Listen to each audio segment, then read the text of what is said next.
Assalamualaikum warahmatullahi wabarakatuh.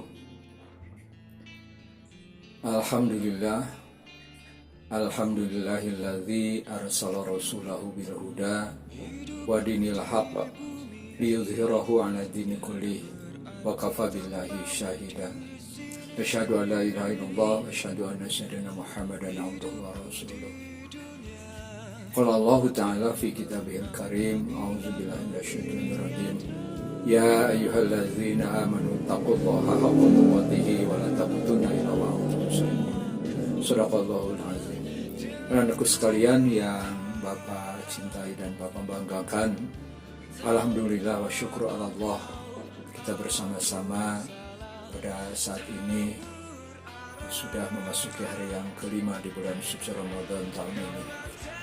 Tentunya kita berkomitmen untuk senantiasa istiqomah dalam melaksanakan ibadah saum dan ibadah-ibadah yang lainnya di bulan suci Ramadan ini. Mudah-mudahan kita semua dapatkan perlindungan, petunjuk dan bimbingan dari Allah Subhanahu wa Ta'ala sehingga mampu untuk bisa melaksanakan apa yang diperintahkan oleh Allah Subhanahu wa Ta'ala dan juga mampu untuk menjauhi yang dilarang oleh Allah Subhanahu wa Ta'ala. Anak-anakku sekalian, materi yang akan Bapak sampaikan pada kesempatan ini adalah tentang hikmah atau kaifiat atau yang berkenaan dengan manfaat dari saum Ramadan yang diwajibkan kepada kita semuanya.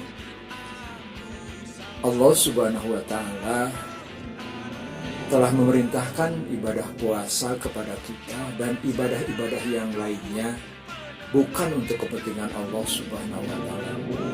Walaupun seluruh manusia beribadah taat kepada Allah Subhanahu wa Ta'ala, Allah Subhanahu wa Ta'ala tidak akan bertambah keagungannya karena Allah Subhanahu wa Ta'ala telah Maha Agung. Sebaliknya,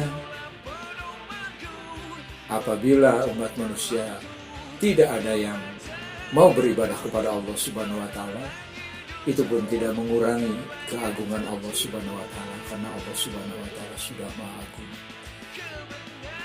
Semua ibadah yang diberikan kepada makhluknya pada dasarnya adalah untuk kepentingan makhluk itu sendiri dan salah satu dari kasih sayang Allah kepada makhluknya.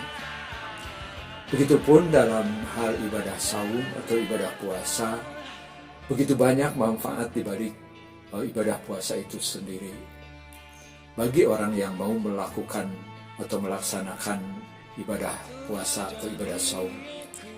Salah satu manfaat atau hikmah pelaksanaan saum adalah tentang jasmani atau fisik atau kesehatan jasmani. Orang yang melaksanakan ibadah saum tentunya oleh Allah diberi kesempatan dari 12 bulan itu 1 bulan untuk mengatur ritme dari pencernaan agar tidak setiap detik, tidak setiap menit atau tidak setiap jam mengkonsumsi makanan, sehingga semua alat metabolisme, alat pencernaan akan terus-menerus melakukan pencernaannya. Nah, diharapkan pada bulan Ramadan selama 1 bulan alat pencernaan tersebut istirahat beberapa waktu untuk memulihkan kesegarannya untuk melanjutkan nanti di bulan-bulan berikutnya melakukan tugasnya dalam pencernaan tersebut. Dengan demikian, istirahatnya beberapa anggota tubuh, mobil khusus pencernaan, ini menimbulkan orang menjadi sehat, orang menjadi segar kembali. Kemudian ada lagi hikmah di balik melaksanakan ibadah puasa adalah ketahanan mental. Secara mentalitas orang-orang yang melaksanakan puasa sudah teruji dengan beberapa jam, kurang lebih 13 atau 14 jam menahan lapar, menahan haus, dan menahan emosi atau hawa nafsu yang lainnya. Kemudian juga ibadah puasa bisa mengakibatkan seseorang menjadi tahan uji, kemudian peka terhadap situasi dan kondisi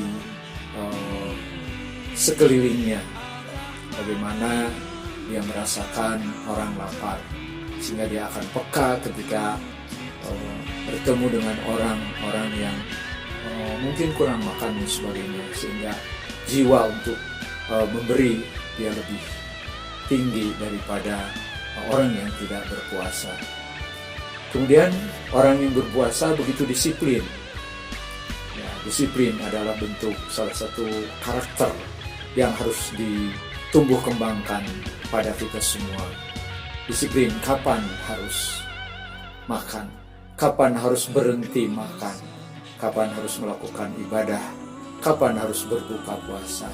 Mereka turut patuh taat kepada aturan yang ditentukan oleh Allah Subhanahu wa Ta'ala, sehingga menimbulkan orang itu menjadi disiplin. Selanjutnya adalah orang yang puasa senantiasa penuh dengan kesabaran diri, sabar, baik sabar ketika menghadapi cobaan ataupun sabar ketika dia melaksanakan ibadah kepada Allah Subhanahu wa Ta'ala. Dengan kata lain, orang yang mampu melaksanakan ibadah puasa dengan baik dan benar, maka ketika dia berbuka, dia akan bahagia, baik berbuka harian ataupun berbuka pada saat tanggal 1 Syawal. Dia akan berbahagia, bahkan dia akan berbahagia kelak nanti di akhirat ketika bertemu dengan Allah Subhanahu wa Ta'ala. Allah Subhanahu wa Ta'ala menjanjikan bahwa orang yang berpuasa tersebut, maka ketika tanggal 1 Syawal menjadi fitrah, menjadi bersih, suci, seperti bayi yang baru dilahirkan dari rahim ibunya. Nah, itu anak-anakku sekalian yang bisa Bapak sampaikan. Mudah-mudahan bermanfaat, dan selamat melaksanakan ibadah puasa di hari yang kelima dan juga hari-hari berikutnya. Mudah-mudahan kita senantiasa diberi kekuatan lahir dan batin oleh Allah Subhanahu wa Ta'ala, dijauhkan dari mara bahaya, dan tentunya pertama kita tawakal kepada Allah Subhanahu wa Ta'ala. Kemudian yang kedua, kita berikhtiar untuk menghindari hal-hal yang mengakibatkan kita menjadi terluka atau kita menjadi sakit dan sebagainya. Allah tidak akan merubah nasib seseorang kalau orang tersebut tidak mau merubahnya. Oleh karena itu, mari kita berusaha semaksimal mungkin untuk menghindari mara bahaya yang mungkin suatu saat akan kita jumpai. Selamat melaksanakan ibadah saum Ramadan 1442 Hijriah. Mohon maaf, wabillahi taufiq hidayah. Assalamualaikum warahmatullahi wabarakatuh.